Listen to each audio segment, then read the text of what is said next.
Hello and welcome to Experience Fulton the Podcast. I'm Regina Waller, Division Manager, Communications and External Affairs for Fulton County.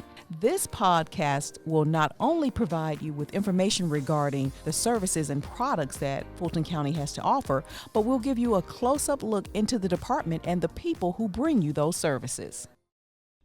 Regina Waller here with Experience Fulton the Podcast. As you guys know, with Experience Fulton the Podcast, we take you in depth into different departments and facilities and programs and initiatives throughout Fulton County.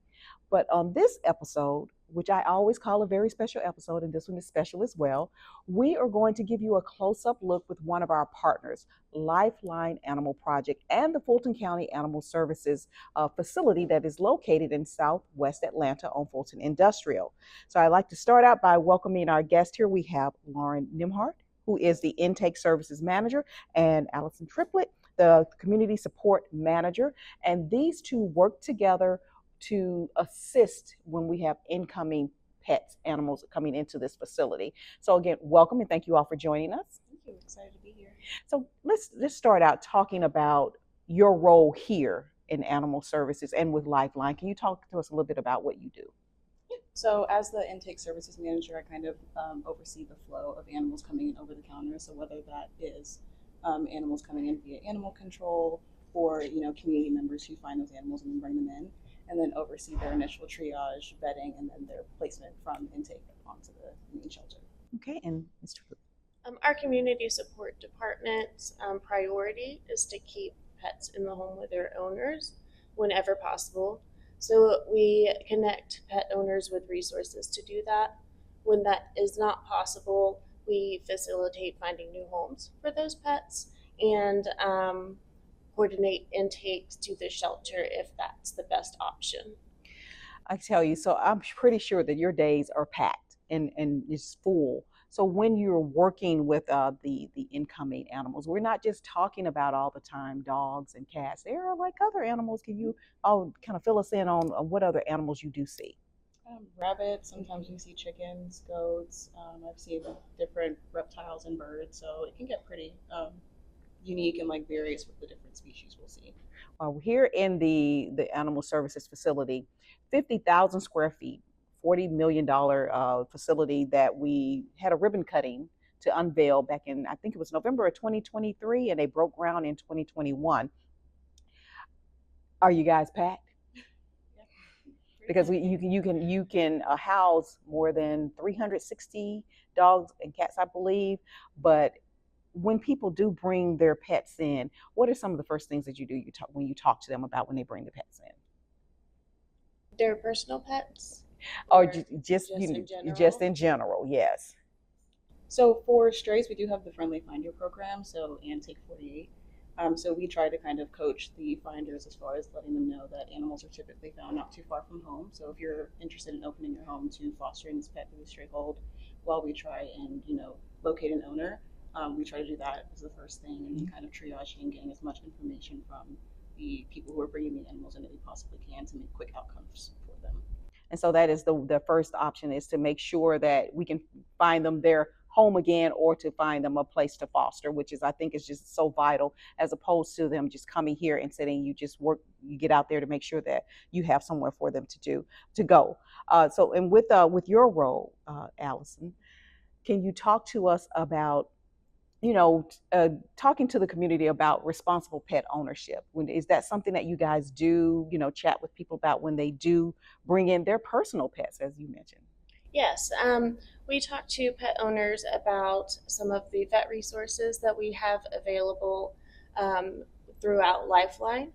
We have our public clinic here at Fulton County Animal Services, where they can come and do wellness visits each year to keep their pets up to date on their vaccines and heartworm preventative. We have a low-cost spay and neuter clinic in College Park, and we even have our Pets for Life program that serves several zip codes in Fulton County and helps with free spay and neuter, pet food, and medical care. Anyone that is listening to this podcast or watching the recording of this podcast, and they're thinking, okay, there's a stray in the neighborhood, maybe I'll get the stray and take it over, or I'm not able to keep my pet anymore, what would be the one thing that you would want them to know before they made that decision? As far as strays coming in, I'd highly recommend them checking their local websites like Facebook, Nextdoor, Ring, and kind of see if anybody in that area has posted, hey, I've lost my pet, so that way we don't, they don't have to come to the shelter. It can be a direct handoff to the owner. Um, and then, of course, if they have to come to the shelter, coming and having an honest conversation with us about, what are their options and what are we going to do from there. All right. Are we seeing an uptick in animals that are being brought to the shelter? All right. So thank you all for chatting with us for a few minutes to give us a closer look into the work that you do here in Fulton County. And if you have any questions or you're interested in LifeLine Animal Project or Fulton County Animal Services, just check us out on our website at www.fultoncountyga.gov.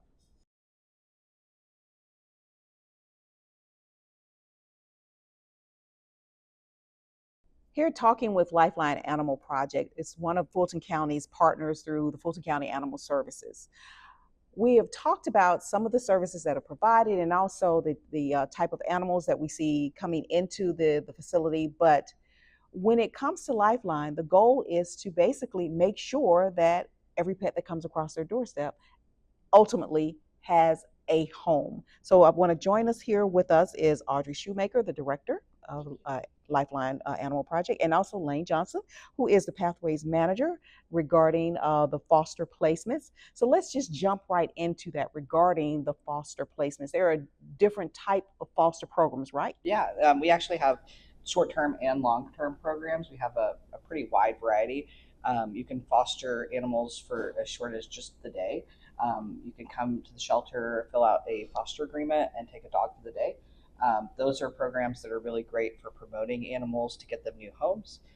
We also have Weekend Warrior, which is a short-term program for the weekend where you can take a dog home, and that really helps them decompress at home. We've actually done studies to show the cortisol levels of dogs reducing in the home just for a few days. So that's a really good program to help the dogs kind of have a little break from the shelter, even if you're not able to long-term commit to them. We also have things like pet sitting for people that have foster pets, but maybe they don't have anywhere for them to go while they're going on vacation. We also have rescue partners that will take animals from us.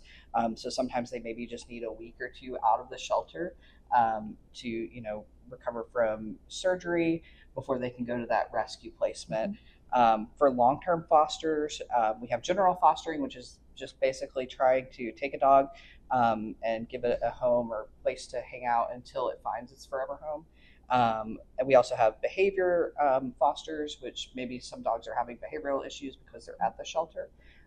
It is a really stressful place for them to be here at the shelter. So that really changes everything for that dog if it's able to get into a home, and maybe it doesn't have any behavioral problems in the home, but it just being here is very, very hard on them. We also have things like young dogs that may be underage, that are really, some of the most at-risk animals because of any kind of disease. We want to make sure to keep them out of the shelter. Medical dogs that maybe they've had an injury from and been picked up for animal control. We also have heartworm positive dogs that need treatment. Unfortunately, because it's so stressful at the shelter, dogs can't be treated for heartworms here, but we can treat them in foster homes, and we cover all of the cost for any kind of medical related to the heartworm treatment for fosters and for adopters. So just a very extensive foster placement program through LifeLine. In fact, I can admit to you guys, I was scrolling TikTok one night and there was this video that pops up where someone had worked with you guys through the foster placement program, and they just raved about what a great job you all do and how this helped them to decide to, give the dog a forever home. And so when you all are working with people who are interested in fostering, what is there a difference from, I guess, evaluating a family that wants to foster as opposed to a family that wants to adopt? Yeah. Great question. Yeah, and so the big thing is, what is your goal for that animal? If you're interested in keeping that animal forever, potentially, we do have a trial adoption program, which kind of gives you all the benefits of the foster program, but then you don't have to promote the dog. So if you're thinking about adopting them for yourself, that's the best program for you.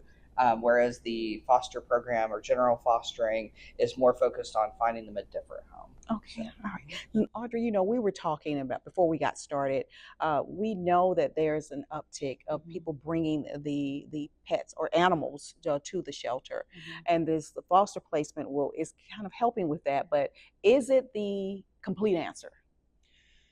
Well, I think we have a lot of different programs, as Lane mentioned, and we don't see a downside to getting pets in homes. So that's why we keep creating these different programs, is because we want the pets are selling themselves. If you can come in and spend some time with them, it's having an advocate. If they come back, they have an advocate. A lot of our fosters, even if it doesn't work, they'll come back in and try to help find a new home for them. And we've gotten some, we learned some great information on the pets. So I don't know what the complete answer would be. I can say the county should be very proud of this building that they built. This was a great investment. I'm a Fulton County resident. And this was a great investment. We have seen an uptick in our adoption numbers, which we absolutely needed to be able to meet the needs, because when your intakes go up, which we have record-breaking high intakes this year, you need your outcomes, your positive outcomes to increase. And so far we've been able to meet that. We are concerned about having to continue up at that pace because we've taken on a lot with the number of animals that are coming in. So in addition to the foster placements, and also people, as I've been here this afternoon, people have been coming in, adopting pets. And in fact, I mentioned to you guys earlier that there was one that my daughter wanted me to snatch, but I couldn't because that was being adopted. But you guys also work with different adoption events. I know we have one on April 4th with our vice chair, which is Healthy Pets Fulton. And so could you just talk to us about some of those adoption events that you all do throughout our county here? Yeah, Healthy Pets event is a LifeLine funded event that we put on. That's actually a vaccine clinic. So that's going to be this weekend, April 4th. It is an extraordinary event. It's for people to bring in their pets to get vaccinations. We do spay-neuter vouchers. The county and Commissioner Khadijah's office has provided the location. We're going to be right down the road. So that'll be great. We do have some separate adoption events that we do throughout the year. And it helps sometimes to reach people where they are out in the community. The first time I adopted a pet was outside of a PetSmart, and I did not intend on adopting that pet. And I met her outside the PetSmart and came home with her. So we hope to catch some people like that when we're out in the community, and we do many events each weekend. And so what about the person that is listening to this podcast or watching the recording that we have, and they say, I really want to help, but I just cannot foster right now, and I certainly cannot adopt. Are there other options for people who want to come in and help the animals that are here? Yeah, we have a really robust volunteer program as well. And, those volunteers really help, take care of all of the animals by walking them, getting information on them, and, even just doing laundry. So even if you're not someone that wants to have hands-on interaction with dogs, maybe you're a little nervous or you're just not quite ready yet, we have different programs within the volunteer department that are great as well. So yeah, just come out and you can do the orientations and the videos online and start volunteering. And I think getting the word out is something that's so important. That's why doing something like this is so important, because so often people still don't really know what's going on in animal shelters in their own community.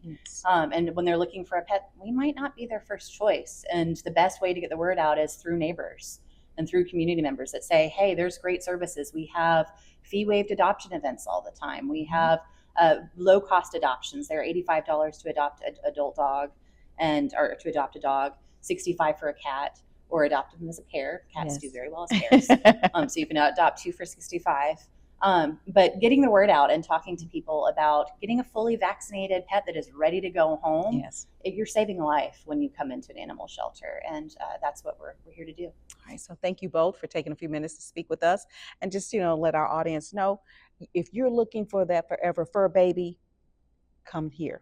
Come to the Fulton County Animal Services facility. It was LifeLine Animal Project off of Fulton Industrial, and I promise you, they will send you home with a new family member. So thank you guys again for chatting with us.